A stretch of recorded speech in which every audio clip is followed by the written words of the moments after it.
All right, thanks for coming. I'm Shelby Quinlivan. I'm the communications manager for the city of Middletown. I'm going to have Chief of Fire Paul Lally speak first, then City of Middletown Division of Police Chief Burke, David Burke, talk, and then the acting city manager Susan Cohen will be speaking. So after that, we will take questions. So I'm going to have Chief Lally come up first. Good afternoon. I'm just going to do a quick recap of the fire call, how it came in, and our response to it, and how the day proceeded, and where we're at now. At 6:41 a.m. yesterday morning, a call was received for a report of heavy smoke coming from, and flames coming from the old Middletown paperboard facility on Verity Parkway. The call actually was reported by one of our off-duty firefighters coming into work that morning. We began our shift at 0700 hours. He was on his way in.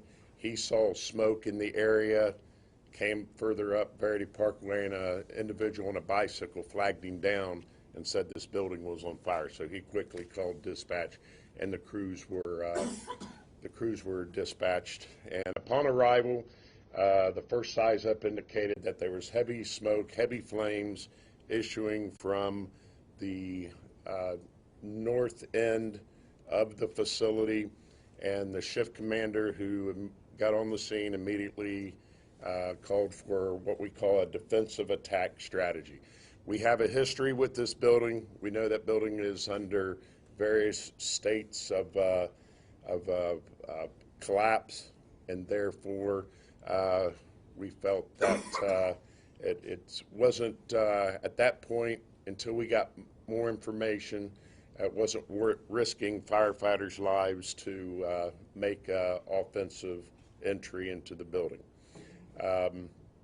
We do know that vagrants and or homeless individuals frequently enter the facility. We were trying to gain information if anyone was on the scene, knew if any such people were in the facility. We weren't getting any information right away, and therefore a defensive strategy was begun with the use of large hose lines, aerial ladder attacks, and what we call ground monitors to flow as much water as we could into the building to knock the fire down. At about 11:30, 12 o'clock, we thought we had made a lot of headway and had the fire pretty much knocked down.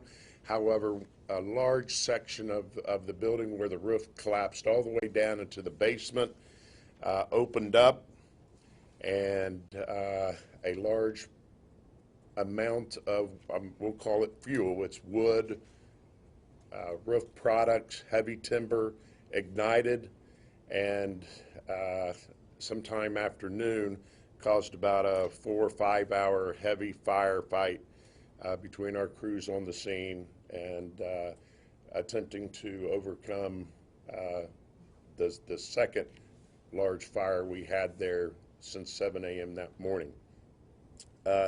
We pretty much got that knocked down as much as we could, but the problem was we encountered a few problems. One problem was this facility is encircled by high tension power lines, and therefore we could not get our master streams, our aerial ladders, close enough to go deep into the center of the building, and that's where the fire was centered at. So that presented a problem. Water pressure, that's an old part of the city. The mains aren't as large as other parts of the city, and therefore we had trouble operating several different large master streams. In other words, if we just about could only operate one aerial ladder on each side of the building. If we tried to operate another aerial ladder on the same side of the building, you lost water pressure between the two trucks. So those two big problems there. The high power tension lines, Duke was called, and Duke worked to get some of the power cut off. That in turn caused power to be cut off to, unfortunately, to some residential people's homes in the area, and created a problem allowing these aerial ladder trucks to work, because once again, these aerial ladders have to stay away from electrical lines, or you could have just a catastrophic accident occur. The other problem then became, once the structure was exposed to heavy fire, a lot of heat, and I'm saying heat that probably exceeded 1,800 degrees, because you see we found a lot of twisted steel beams inside from the heat. The walls started to collapse. Once the walls started to collapse, that created a further collapse zone where we had to move our vehicles back even further, which then made it difficult to get to the seat of the fire once again. So essentially, we put water as much as we could on the fire, and we got it down to the point where there was still a pretty good amount of fire in the building, but it was spread out. That gets us to this morning, where we were able to get into bring in some heavy equipment where we could start pulling some of the walls away, and then get a little bit closer with some hand lines, and we're still working on extinguishing hot spots through the building. By this time, we had received reports of an individual who was brought in for questioning for starting the fire. I'll let Chief Burke talk about that. From some information we got from the individual, it was found that he was in there with himself and 4 other people. He knows that he and 2 of the other people got out, but there was concern that 2 other individuals did not make it out of the structure. So today, while we went into the overhaul process, we, with the heavy machinery, are doing a meticulous search in the areas that they were last seen, and we have completed what we call a primary survey, and we have not found any indication of anybody in the building. We'll further search other areas of the building to make sure nobody is in there, and then we'll go back and do what we call a secondary search with other different individuals, so they can look too. But we're pretty confident in the area that we were told they might be. We found nobody. With that said, these 2 individuals have not been seen by any of their friends or family members. So what I wanted to do was to give you their names and hope that they would come forward, or friends, family members could come forward and say, yes, JD's here, he's all right. And their names are J.D. Robinson, J.D. Robinson, R-O-B-I-N-S-O-N. He also goes by the alias Justin Day, D-E, Vercelli, V-E-R-C-E-L-L-I. It's believed they're one and the same individual. We're also looking for a female by the name of, do you have her name? I don't know. Tamara, Tiffany Orano. Tiffany Orano, O-R-A-N-O. T-I-F-F-A-N-Y. Yes, T-I-F-F-A-N-Y. J.D. Robinson is approximately 40 years old. He's a white male, 5'7", 225 pounds. Date of birth, February 2nd, 1979. We don't have any other information on Tiffany Orano other than her name. So what we're asking, if JD or Tiffany see this press conference, to please come forward and let us know that they are safe and that they are okay, because what that does is it in turn, we're grateful that they're safe, they're okay, they're not hurt, but it also keeps our firefighters and police officers and public works personnel safe because with that building, it is a dangerous job going into some of the areas to try to find if anybody is in there. We will continue this operation through this evening and continue to put the hot spots out as needed. If any of you have any pull with your weather people, hopefully you'll bring the rain in, and that'll help us out a lot. That'll help us out a lot. But we'll continue until we get the hot spots out and turn the building back over to who it needs to be turned over to. We've also had several fires over the years in this building. We've had 3 fires in the building since 2014. One was a smaller fire in 2014. About a year ago, we had a larger fire in the south end of the building of the complex. This is a huge complex, by the way, if you haven't been able to drive all around it. It's an absolutely huge complex. So the south end section burned last year. This fire yesterday started in the north section, and it actually got into the roof, and it ran the entire roof from the north to the south section where the last fire had caused a lot of damage. Okay. Why hasn't the structure been torn down? I'll save that for Susan Cohen Afterwards. to answer that. Okay. With that, I'll let Major Burke or Chief Burke. I'm sorry. It's all right. I'm so used to. Yeah, I know. It's all good. So the police department involvement, whenever there's a structural fire like this or any fire, our main purpose is to make sure we secure the scene and secure the area. So my officers responded to secure the scene, block off the roadways, make sure the fire department could get in. As that was going on, they received information. We are aware that it being colder, that homeless individuals seek shelter in different vacant buildings, and this is one of the buildings they do seek shelter from. We had information that Joshua Lamb was an individual staying there. We got this information just by talking, and my patrol officers going out there, going to the Hope House, going to several other places. Our 311 officer Kirby actually came across Joshua Lamb. He was taken down to detectives. Detective Winters assists with all arsons investigations. He's been through the training, so he works with the fire department on these. Him and Detective Hughes were able to interview Mr. Lamb. They read him his Miranda. He admitted to starting the fire.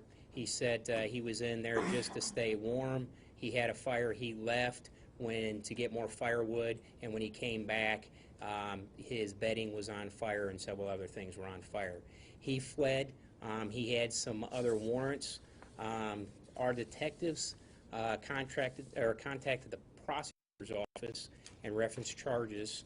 He was charged with a felony for arson. He was also charged with a bench warrant petty theft from a theft from Walmart back in August, and he also had a holder through Warren County. He was read as Miranda, and he admitted to starting the fire and fleeing, so that's why he was charged. We are still assisting with different traffic, blocking different intersections for the fire department.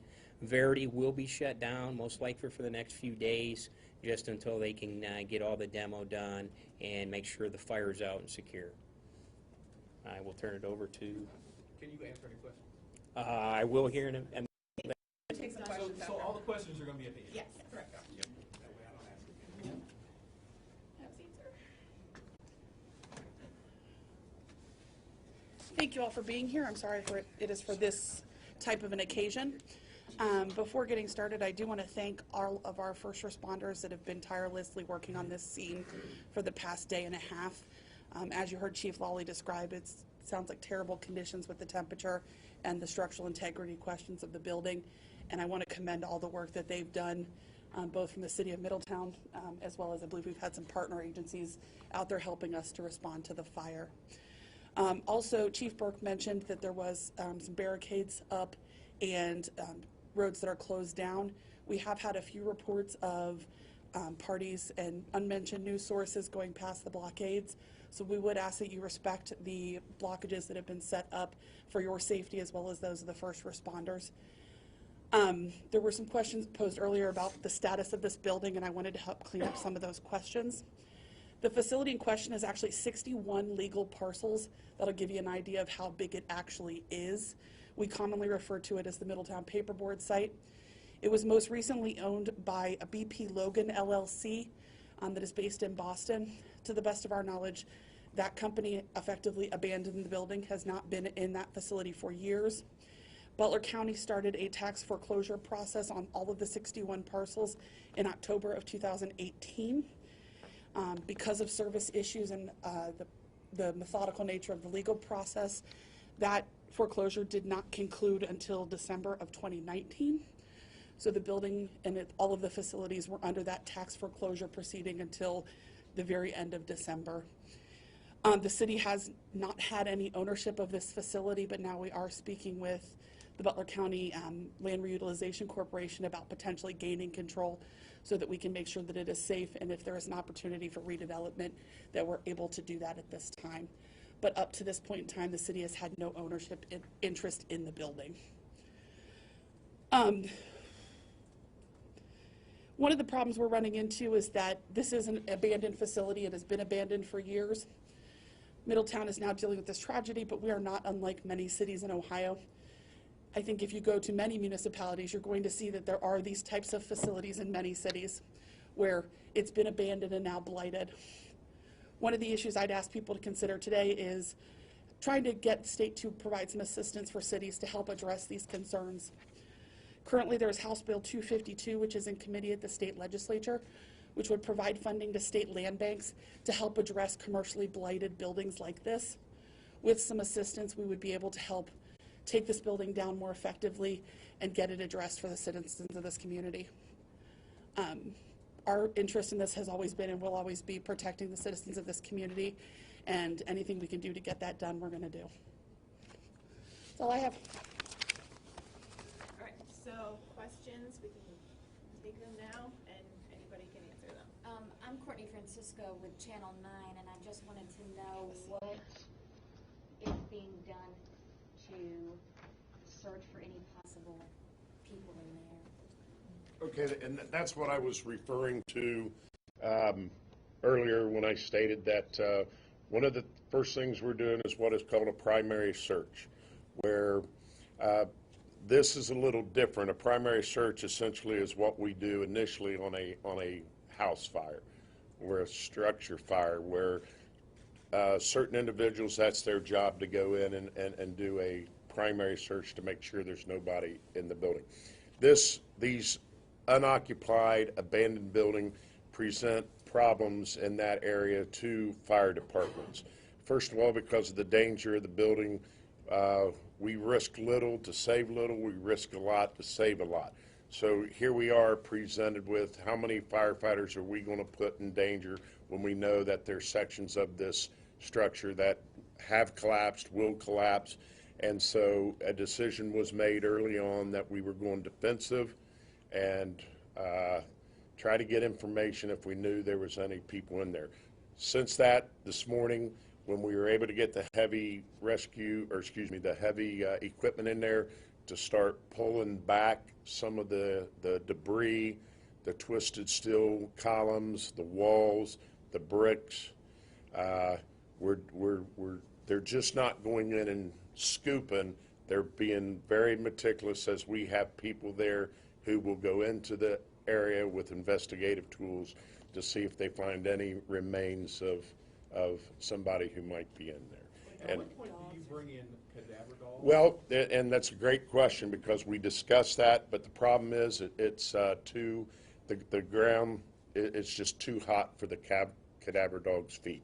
So therefore, we got to wait till it cools down more to be able to do that. But that's a great question because that's one thing we thought of doing right away. Well, you know, who's gonna be responsible for this cleanup, you know? The city will look at Come to the all. mic. Sure. Because if the Boston company just abandoned it, do they have to come back and clean it up? We will be looking at all of those options now. The city is going to initially make sure this facility is safe and that we have no risk of further harm to our citizens. And then we will look at whatever funding sources we can find available, be it action against the other companies, be it any other grants and things that we can find. But at the moment, the city's concern is how do we protect the people that are here right now. Have you called that Boston company? We have not had contact with them yet today. It This sounds is the like from your third fire that's description, been in this building. why hasn't it been torn down before? I'm sorry, I didn't hear the beginning part of your question. This is the third time that this building's been on fire. Why wasn't it torn down from the previous two? I want to reiterate the fact the city has no ownership of this building, so we can't just go in and decide to demolish something that is currently the subject of a litigation case. This has been in a foreclosure since October, and it has been dealt with prior to that. So we have had no ownership or ability to go in and secure the site. Well, from the first two, why wasn't the owners made to tear it down? We were unable to locate any of those owners and provide any party that has had ownership interest in it. Sounds like from your description, this would maybe not be considered a brownfield type situation where you could get federal dollars to tear this down, or would it? We do have some environmental concerns on that facility. There may be potential for brownfield grants. I'm not able to speak to that right now.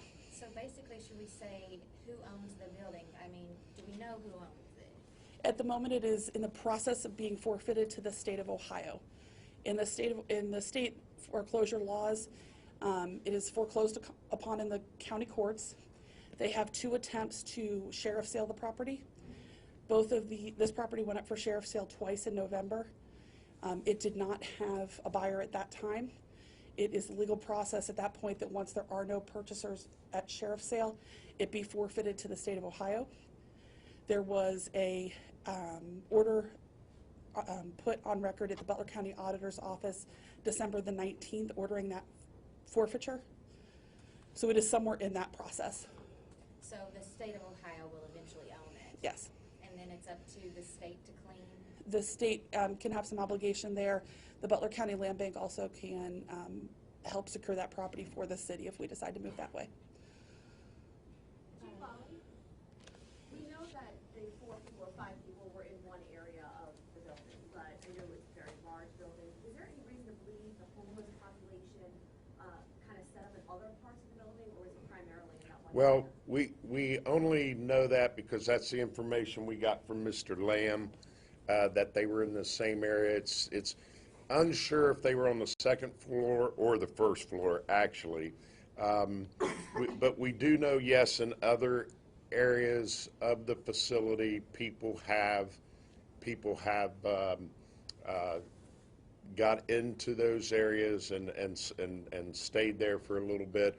We've searched those areas that we could get into and have not found anybody, and we'll further search areas that we haven't been able to get to where the persons may have gone from one area to the other.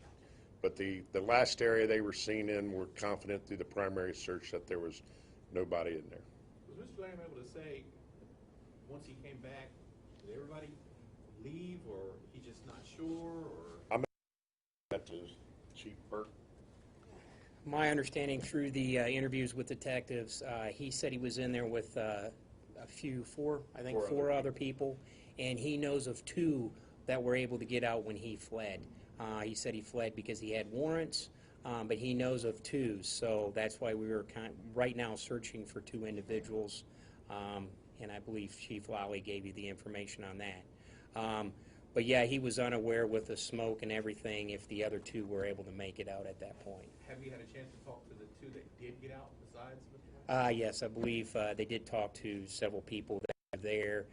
They don't have any recollection either. Smoke, I guess, filled up pretty quickly. It was hard to see, so they were just trying to get away from the situation. Chief, what does this tell you about the homeless population here, and is there something that needs to be done to help those people get shelter so they aren't going into the building? Middletown has a lot of resources with, they have the Shalom House, and that moves from different church to different church. We have the Hope House, we have the Dream Center. We have different locations throughout the city that helps the homeless. We try to get them shelter. We work with Kathy Becker. We work with Access Counseling. So we are working on the issue. Unfortunately, I think statistics show 80-some% of homeless are either, drug or alcohol dependent, and a lot of times shelters won't take them if they're on alcohol or drugs. So we are working with different community groups to find a solution for the homeless. Unfortunately, when it gets cold out, they look for shelter where they can, and they go to vacant houses or vacant buildings. This is, like the Chief said, it's extremely large building, many ways to get in. We try the best we can to secure everything we can, but if you want to weigh in, you're going to find it. And do homeless shelters, are they packed here on cold nights, or? Shalom usually shuts down because they do have too many people. It's starting to get colder, so they do fill up quickly. But yeah, we do have a lot of resources for the homeless, and we're working with different community groups to find solutions to it. Any warming centers that I could tell people about tonight? Not that I'm aware of, no. We are, when it gets extremely cold, we do open up the community center and other resources, other churches, but, it's been 50, 60 degrees the last few weeks. So. Sorry, you touched base on it, but a lot of people we talked to who live in that area said that there was a homeless problem and that it was well known that there's a homeless problem there. So can you just say again, like, what specifically you did to make sure that people weren't going in and out of there? What would you say to those people who may feel frustrated, the fact that so many homeless people have been living there for, I guess, what they say a while now? Well, we do get calls. We have the officers check. When we get calls at the Manchester Inn, too. We find homeless in there. We trespass them from the property. They do check it on a regular basis. We do get calls. We haven't had a call at that location for some time, though, when it comes to actually calling the police. But we do see a lot of homeless on Broad Street in that area. We do talk to them. We are working on a COP program that's been presented. We're still working on that to work with some of the issues when it comes to homeless. What all formal charges is Mr. Lamb being charged with? Right now it's a felony for arson. He has a bench warrant for a petty theft out of Walmart, and then he has a holder through Warren County. That's all he's been formally charged with at this time. Are the other parties potentially going to be charged with anything in this? No, not at this time.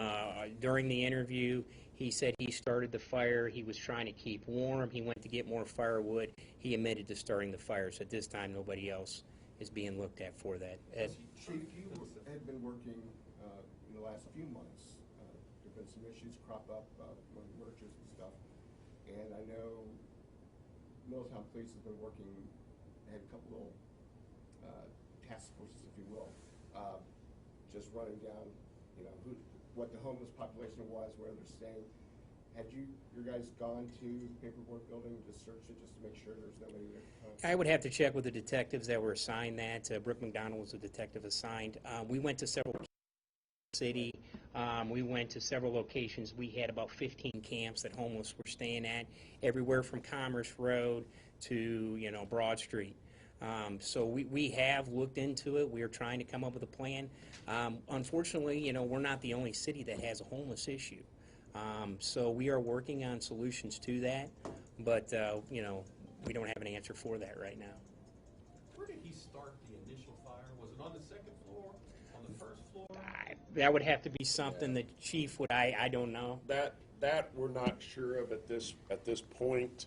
That is going to take some time for our investigators to pinpoint exactly the location that it was started in, and that one statement we received was that they were on the second floor. Another said no, they were on the first floor. So it's just going to take a few more days to pinpoint.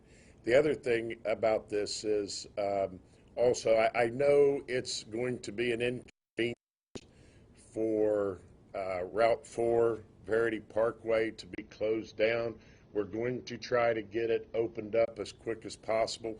But the problem is there is a collapse fear of part of the remaining structure on that side of a busy thoroughfare through Middletown, and to keep people who travel that route safe every day, we're going to have to take the dangerous part of it down, and we're in the process of doing that now. So therefore, while it might inconvenience people who use that every day, it's for their safety. It's for all of our safety. So you know it can be used, and we'll get that back opened as soon as we can.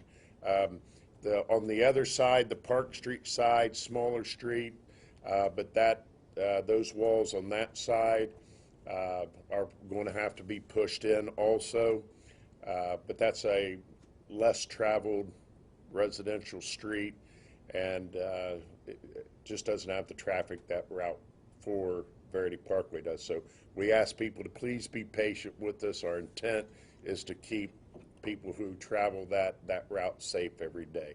And I know some of you have and other people have gone around the barricades, and we've gotten frustrated with you.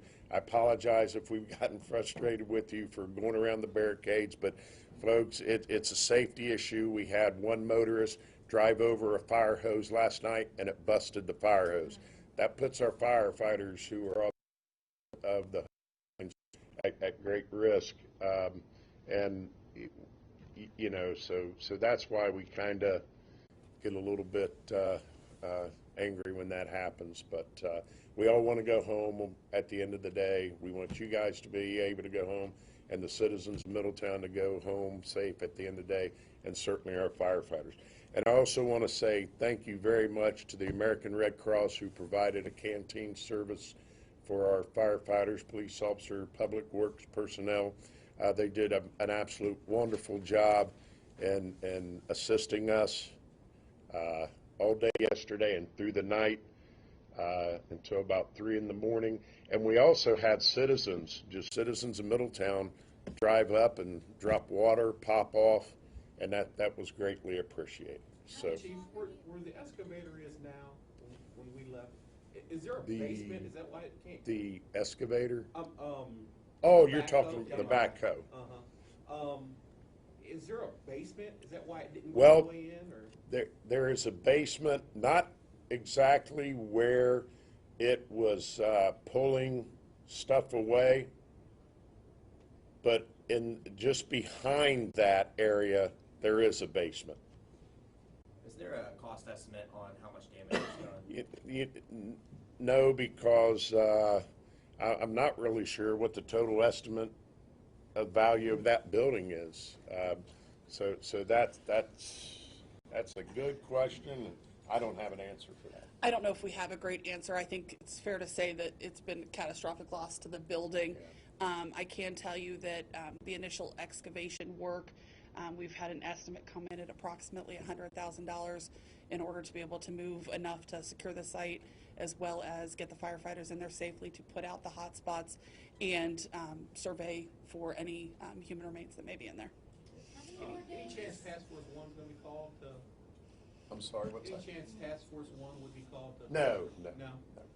So yesterday, while we were there, I'm sure you guys may have heard this too, there were reports of up to 26 people. I know Yeah. there's rumors. My question for you was, were those rumors in any way cause problems for you guys, because you're getting people calling in, with false information that was circulating pretty widely through the neighborhood? We got several people came up to us and were like, oh, I can't believe it.